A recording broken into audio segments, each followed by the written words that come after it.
Welcome to the deep dive, where we take the source material you provided, lock it down, and emerge with the absolute best parts, the crucial nuggets of knowledge and insight that will shortcut you to being well-informed. Today's deep dive is, well, it's an incredible journey. We are charting a course through 13th century Asia, and we're guided by sources that layer this fascinating fictional narrative. Right, featuring a time traveler known only as the Doctor. Exactly. Him and his companions onto this rigorously detailed historical backdrop of the Mongol Empire, specifically the year 1289. And our mission today is, I think, pretty straightforward. We're unpacking the brutal logistics, the intricacies of court intrigue under Kublai Khan. And this desperate race for survival. A desperate race across the Silk Road, all centered around a really impossible, mysterious prize, a flying caravan that a real historical figure believes is his only ticket home. And, our sources, they don't ease us in gently. We begin right in the middle of a life-or-death crisis. We are on the plain of Pamir, the so-called roof of the world, in 1289. And the opening scene is it's visceral. I mean, the temperatures are minus 20 degrees centigrade. Which is, what, 36 degrees of frost Fahrenheit? Yeah. It's unbelievably cold. And the immediate crisis is just catastrophic. The Doctor's mode of transport, this strange little blue box. Which Marco Polo later calls a caravan, yeah. It suffered a complete energy distributor failure. So no power, no heat, no light, nothing. They are facing certain death by freezing in this just impossibly hostile environment. And the peril is, well, it's doubled by the altitude. This isn't just cold, it's the rarefied air. The Doctor, who's the elder statesman of the group, he's immediately struggling for breath. He's basically incapacitated by mountain sickness. So they have no choice. They have to abandon their only shelter and just go out there and look for help. And this desperation leads them directly into conflict. They're stumbled upon by some local travelers who, they see this bizarre broken box and these people emerging from it. And they immediately think, what, demons? Evil spirits or sorcerers. But they're rescued, luckily, by the leader of a very well-equipped expedition, Marco Polo, the famed Venetian traveler, who is, at this point, in the service of the great Mongol ruler, Kublai Khan. So right there, we have the collision point. You've got the absolute hard reality of 13th century Mongol administration and logistics. And on the other hand, this impossible, powerful object, the flying caravan, that Marco Polo immediately sees as the key to his long-delayed return home to Venice after nearly 2 decades in the East. Okay, let's unpack this journey, starting right there with that initial hostile environment on the roof of the world. We really can't overstate the sheer physicality of this place. Not at all, minus 20 degrees. The snow is described as being so densely packed that your boots only sink in as far as your ankles. It's a landscape just designed to kill you, slowly. Absolutely, and the description of the initial mystery is, I think, what really elevates the source material here. The Doctor and his companions, they first spot these massive, almost inhuman-looking footprints in the snow. Right, and their immediate fear is, the abominable snowman, some kind of mythical beast is out there hunting them. But the reality is so much more fascinating, and it speaks volumes about the people who actually live in this incredibly tough region. What were those prints? They were human. Just the size came from the fact that the travelers were wearing specialized, very bulky footwear to deal with the snow. But the real genius detail, the thing that clues the Doctor in, is the snow blindness masks. Ah, right. He realizes that if the local inhabitants are sophisticated enough to craft and wear these masks, which, provide crucial protection against the harsh glare from the snow, then they must have developed other cultural solutions for survival. Which means shelter has to be nearby. Shelter is nearby. That one detail sets the tone for the entire deep dive. It tells you that even in the most remote, brutal environments of 13th century Asia, there was a sophisticated, knowledge-driven culture of survival. Yeah, this isn't some savage empty land. It's simply a difficult one, and it's been mastered by local ingenuity. But, finding Marco Polo doesn't immediately solve the crisis of the broken caravan. It's huge, it's heavy, it's immovable. And Marco, recognizing its value, or at least its perceived value, immediately decides they have to bring this impossible object with them. The logistics of that alone are just staggering. I mean, how does a 13th century expedition deal with something like that on rough mountainous terrain with no wheels? He improvises. He improvises brilliantly. Marco, being the skilled expedition leader he is, orders it mounted on a sledge. But it's not a purpose-built sledge. It's jury-rigged from the sides of a baggage wagon, which they strip down and then strap together with tent stays. And what's just as revealing is the reaction from his Mongol retainers. They flat out refuse to touch it. That suspicion is so crucial. It comes from the Mongol respect for spirits, for omens, and a deep-seated fear of sorcery. To them, this box just appearing out of nowhere on the roof of the world, seemingly impervious to damage. It reeks of powerful, dangerous magic. Powerful, dangerous magic.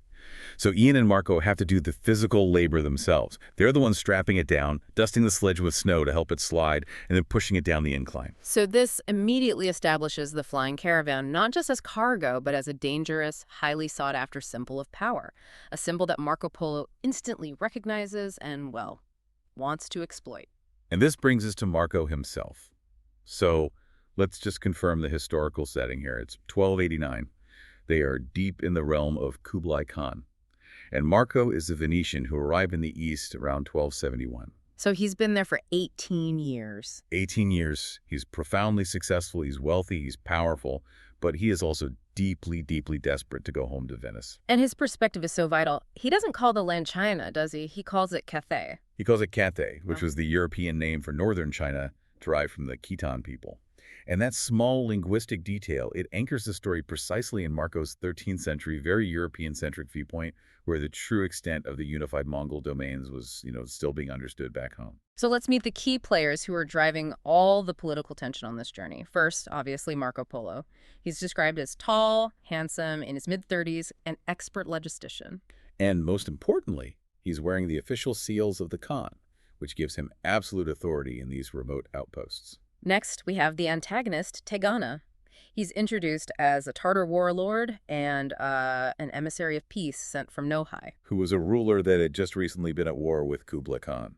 So this is a critical distinction. Tegana isn't a loyal servant of Kublai. He's a high-ranking political operative from a recently defeated but still very powerful enemy camp. Exactly. So his presence, under this guise of peace, means the entire expedition is walking a tightrope of suspicion and potential betrayal. He's a spy, and his inherent suspicion and his bloodthirsty nature immediately raise all kinds of red flags. And then there is, I think, the most emotionally compelling character in this whole story, Ping Cho. She's a pretty Chinese girl, the daughter of a Samarkand official. And she's only 15 years old. She's on this caravan, traveling to Shangtu, the Khan's summer palace, for an arranged marriage. And here's the detail that provides the real emotional punch, and really it drives her future actions. The highly important official she's been mandated to marry is 75 years old. It's just devastating.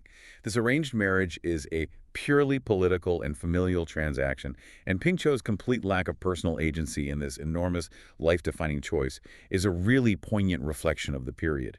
She is literally being delivered across Asia to a fate she absolutely dreads. Yeah, this setup is brilliant because it means the conflict isn't just about some magical box. It's about a political operative, Tegana, who's seeking to commit assassination, and a young woman, Ping Cho, who is just desperately seeking any path to genuine personal freedom. So as the caravan descends from the plain of Pamir and starts progressing along the old Silk Road, they transition. They go from this desperate, hostile environment to the astonishing, almost futuristic efficiency of the Mongol Empire's administrative system. The transition is startling. It provides one of the greatest insights we have into Mongol governance. The Yam system, the way station network. Right. Kublai Khan built these stations at incredibly regular intervals throughout his vast domains. They connected all the major hubs, places like Lop, Tunhuang, and Lanchao. And what's truly astonishing, as Barbara discovers when they arrive at Lop, right on the edge of the Gobi Desert, is the quality of the provision. I mean, this oasis is otherwise nothing but tents and shacks.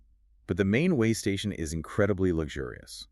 We are talking sumptuous, fresh meals, clean silk robes provided for travelers to wear while their own clothes are being cleaned. Hot baths. Hot baths, highly comfortable beds.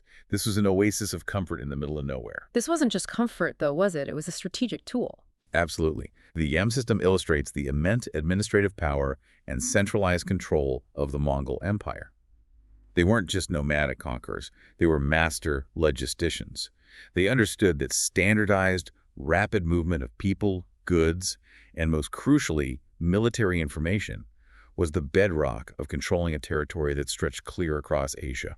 I mean, if you compare that to the poor roads and disorganized inns of 13th century Europe, this must have felt like landing on another planet to Marco Polo. Oh, completely. It was a standardized imperial experience. Yeah. It guaranteed comfort and security across thousands and thousands of miles. And the engine powering this entire luxurious system is what our sources accurately describe as the original credit card. Yes.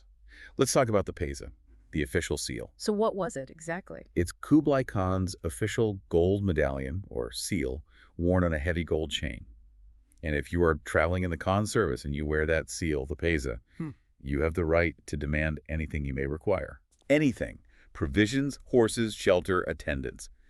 And this wasn't a negotiable voucher. It was instant, recognized imperial authority. Refusing the wear of the Pisa was considered treason against the Khan himself. So it's not just a pass, it's the physical embodiment of the Khan's absolute centralized power projected across his entire domain, which makes Marco's position incredibly privileged, but also Precarious, exactly. And this incredible logistical support is what sets the stage for Marco's ultimate decision, the theft of the TARDIS. Let's analyze his justification for this, because it's a huge risk. Why would a man who possesses the Pisa and the Khan's favor risk everything for this act of grand larceny against his new companions? It all comes down to those 18 years of successful servitude, which have led him into a political trap. Marco, his father, and his uncle had repeatedly asked the Khan for permission to return home to Venice. And they were always refused. Always refused because, and this is the quote, they had served him too well. Yeah. Marco's value was just too high. He was irreplaceable. I still find his logic a little puzzling, though. He's risking life imprisonment, or worse. Why not just slip away in the night? He can't. The Mongol political system is built on fealty, and Marco feels that without the Khan's explicit blessing, he'll be hunted down. But more urgently, he sees his window of opportunity closing. Because the Khan is getting old. The Khan is suffering from old age, Barbara, and is afflicted by severe gout. If Kublai dies, Marco fears the jealous rivals who resent the Polo family's immense influence at court will ensure he's immediately stripped of his wealth and executed, or at the very least, prevented from ever seeing Venice again. So Marco believes he has to offer a gift so magnificent, so unique, that even the all-powerful Kublai Khan cannot refuse him. A gift that will guarantee his release while also securing the Khan's status as a world leader. And that gift, in Marco's line, is the flying caravan. He believes this impossible object, which travels through time and space, though he only understands it as a magically swift vehicle, would make Kublai Khan the most powerful ruler the world has ever known, stronger than Hannibal, mightier than Alexander the Great. It's an act of profound self-preservation, but it's veiled as this extravagant act of fealty. It is. And the Doctor's reaction when Marco finally reveals this audacious plan is the perfect comedic release. The sources say he collapses into a chair in uncontrollable laughter, almost sobbing with mirth at the sheer audacity and scale of the Venetians' desperation. Because it's just so wrong. It's hilarious because Marco, for all his sophistication, has grasped the absolute wrong end of the stick. But Marco is deadly serious, and he demands the key. The Doctor, who's still weak from the altitude and exhaustion, he surrenders a key. And when Ian asks him, what's our plan now, the Doctor just confesses that he hasn't the foggiest notion how to counter Marco's move. He has been completely outmaneuvered by a man whose desperation matches his genius. And that initial key he surrendered was the real one. So Marco now holds the perceived power, and he enforces an imperial decree. No one is to enter the caravan again until they reach Shang-Tu. This effectively seals the Doctor and his companions inside the 13th century. But the irony, of course, is that the Doctor, while admitting defeat, immediately starts working on a duplicate key. He's already adapting to this new high-stakes game of imperial espionage and theft. It's a masterclass in under-promising and over-delivering. So leaving the relative comfort of the way stations, the journey transitions from, administrative efficiency to pure psychological and physical endurance as the caravan enters the Gobi Desert. And Marco provides this fantastic warning about the Gobi. He says, it will seduce you 1 minute and betray you the next. It's a land of extremes. He says it tries to bake you during the day and sometimes freeze you during the night.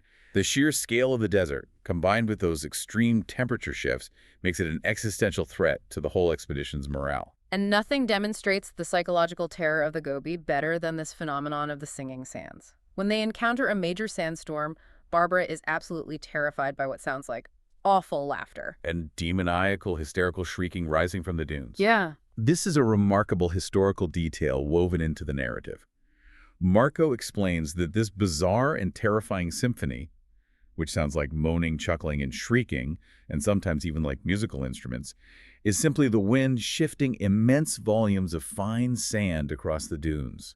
But the most unsettling part is when he explains that travelers, pushed to exhaustion and fear, often hear this sound as a single familiar voice calling out your name. Right, driving them off course and leading them to their deaths in the desert. It's a brilliant nugget for the learner.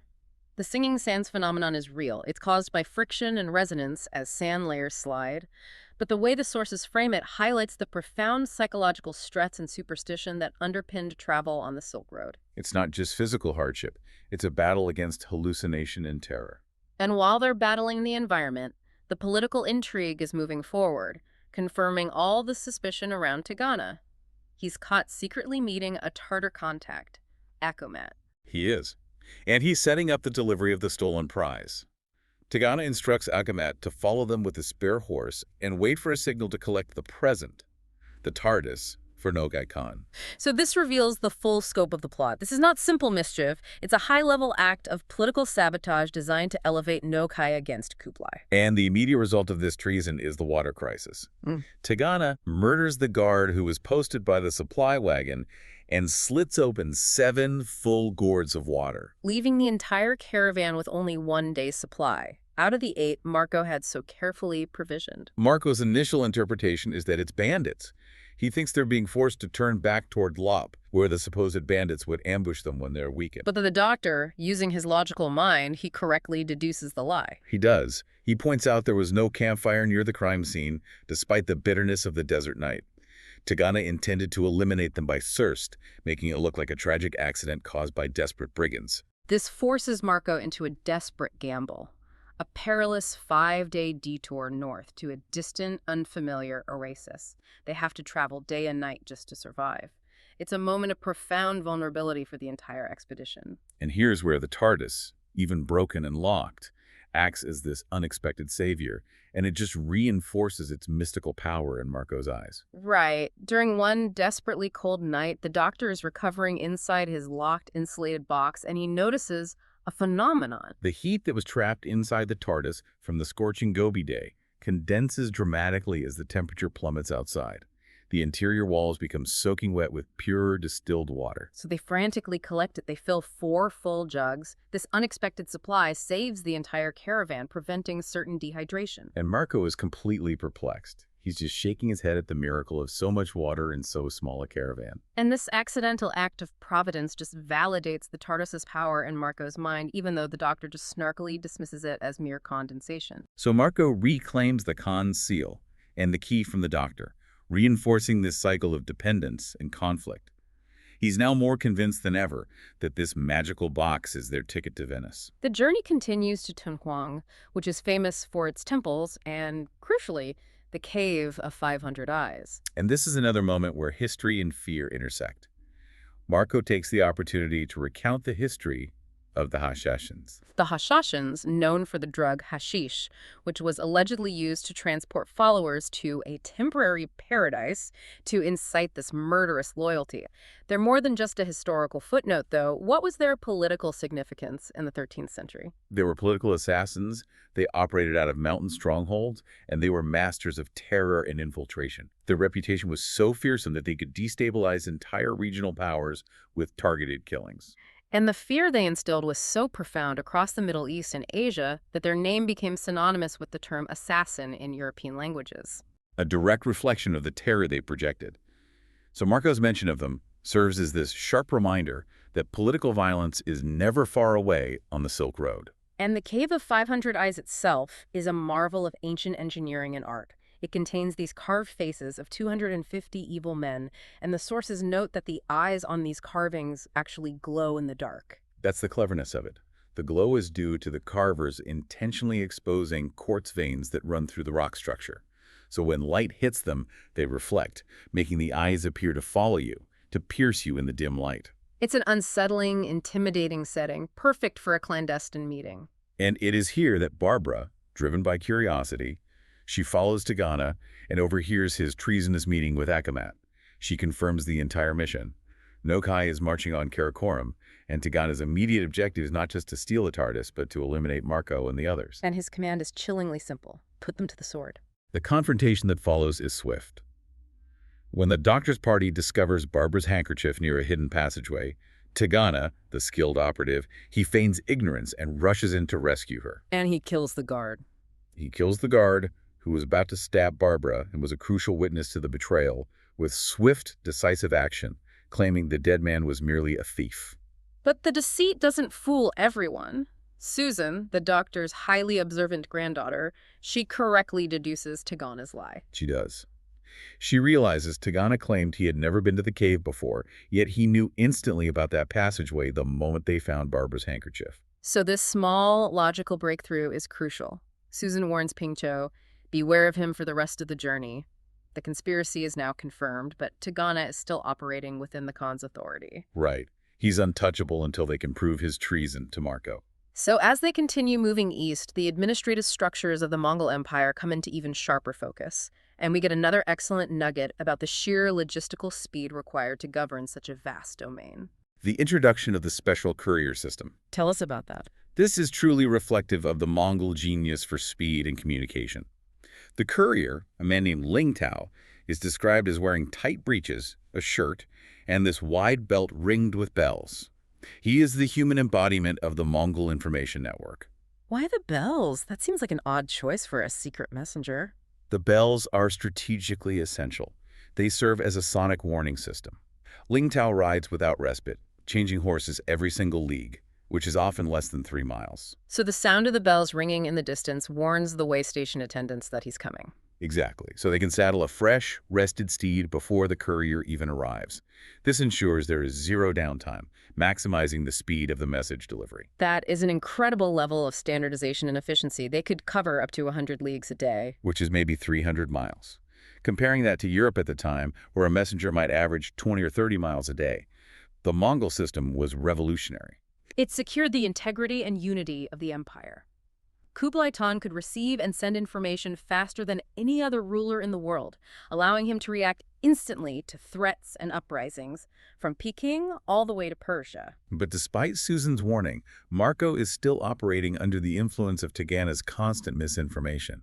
He's still being told the Doctor is secretly using the TARDIS. So at Kanchao, Marco makes this deeply problematic logistical and social decision. He enforces segregation. And this is a devastating moment, especially for Pingcho.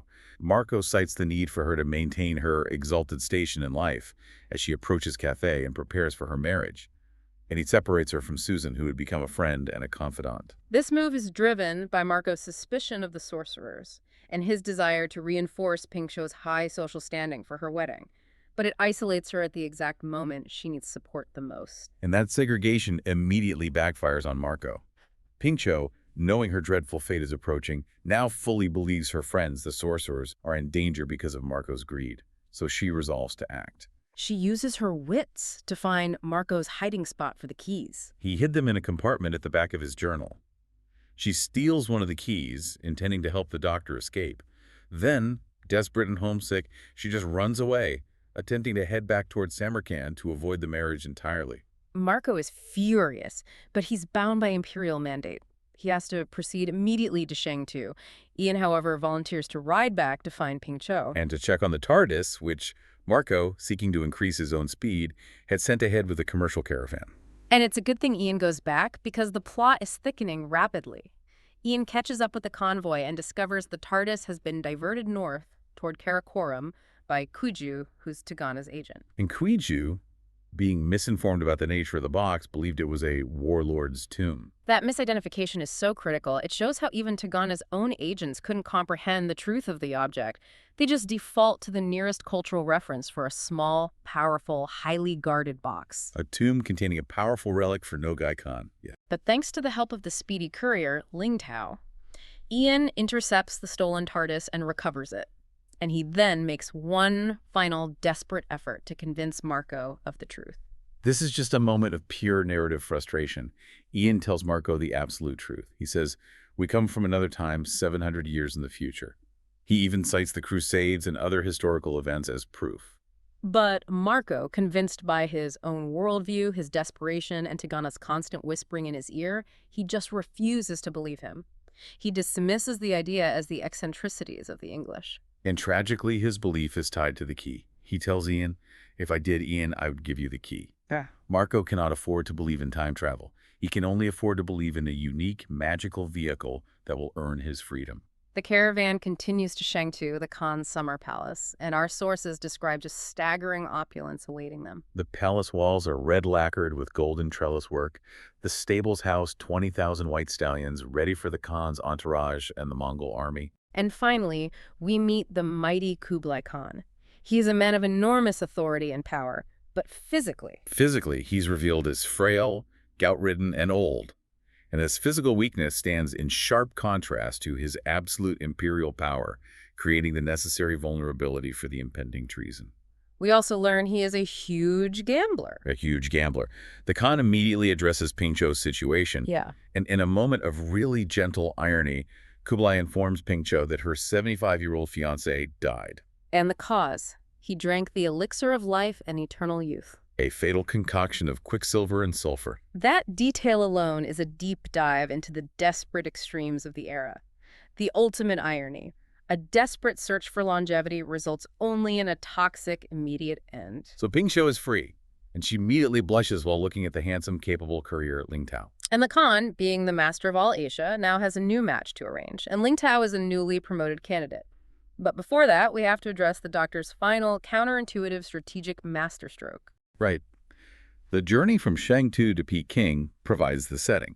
The Doctor, who's suffering from painful saddle sores, plays backgammon with Kublai Khan in the carriage of state. And the Doctor, incredibly, wins.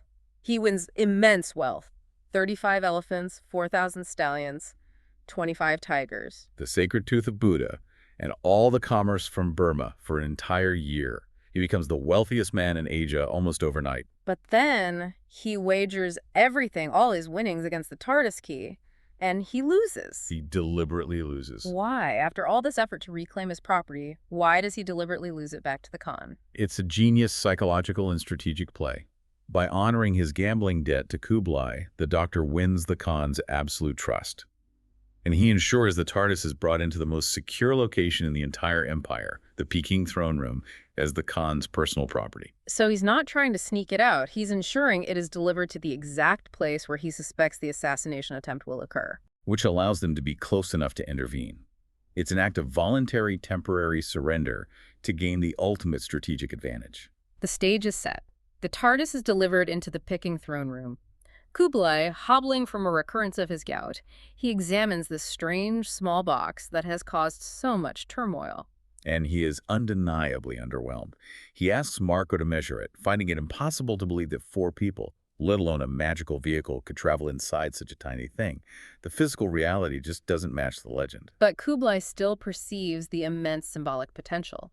The Doctor confirms he lost the TARDIS fair and square while gambling, and he reiterates that debts of honor must be paid. Which is a highly respected trait in the Mongol court. Kublai is delighted by the absolute power the symbol represents. He takes the key, Marco presents, studies it, and declares, "Whosoever holds this has the key to the world." So for the Khan, this tiny key is the physical manifestation of supreme, unchallenged authority, whether the box actually slides or not. He immediately orders the Grand Vizier to bring him a chain of finely beaten gold so he can wear the key permanently around his neck. And he orders the second key to be destroyed. And this is the critical turning point for Marco, witnessing the extent of the Khan's desire and the absolute power this key now represents. He's finally overwhelmed by guilt. He recognizes the danger he's unleashed, and he secretly keeps the second key instead of disposing of it. He's preparing for the betrayal he now knows is inevitable. The Doctor, meanwhile, is piecing together the final critical piece of intelligence. He's thinking about the events near the bamboo forest when he recalls Akhemat's last words just before Tigana killed him. And the exact phrase was, "So the master of the world warlord, Tigana, is awake." The Doctor realizes with immediate certainty that this phrase refers not to Kublai, but to Nokai, Tigana's true master, the enemy Khan. Which means Tigana's mission is not mischief or theft or even political maneuvering. It is immediate regicide.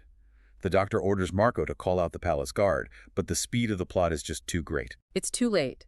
Tigana, demanding a private audience, has already entered the throne room and murdered the personal secretary. He locks the three golden doors, trapping the entourage and the Khan inside. The showdown is tense. Tigana confronts the Khan, announcing his intention to kill the gout-ridden old fool and seize the TARDIS for Nogai, who will then wear the key and sit on the throne as master of the world. And Kublai, hindered by his gout, is trapped, clutching the key that hangs around his neck. This is the moment the Doctor's previous gambit pays off. He remembers that he and Kublai had been gambling in a secret room located directly behind the throne room wall. A secret kept even from the Empress. They can enter the back way. He runs along the exterior corridor, spots the key mechanism, this jade pedestal knob that accesses the secret gaming room, and orders Ling Pao, the highly capable courier who's armed with a bow and arrow, to follow him.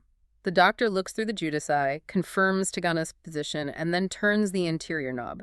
The inner wall swings open, and Ling Tao, positioned by the Doctor, shoots and kills Tigana instantly before the warlord can murder the Khan. Tigana never even saw the arrow coming. The relief is palpable. But Kublai, shaken but safe, immediately requests that they deal with the more pressing matter first. Close the two gaming room doors before dealing with the body, ensuring the Empress never learns of his secret gambling room. The safety of the Empire can wait. His personal secrets must be protected. And the Doctor is completely redeemed in the eyes of the Khan. Marco, entirely humbled by the near disaster he enabled, acknowledges the Doctor's importance and returns the key, the one he secretly kept. He admits the Doctor's influence extends far beyond mere magic. Kublai, safe on his throne, he looks at the Doctor and offers him the position of new personal secretary, a post of immense trust. The Doctor gently declines, stating they are travelers and must move on. Kublai then asks if the key truly opens the flying caravan. The Doctor confirms it does, and Kublai, looking at the traveler who saved his life and proved the true meaning of honor, says, "Humbly we think, dear friend, that you have the key to many worlds." It is a profound compliment, acknowledging the Doctor's true power transcends any single empire. And what about Ping Cho? Kublai, recognizing the deep connection between her and the loyal courier, he mentally promotes Ling Tao so that he is worthy of Ping Cho's hand, ensuring they're reunited and destined to be together. Their personal drama finds a resolution thanks to imperial decree. So the final legacy of this extraordinary adventure is left hanging right there around Kublai Khan's neck.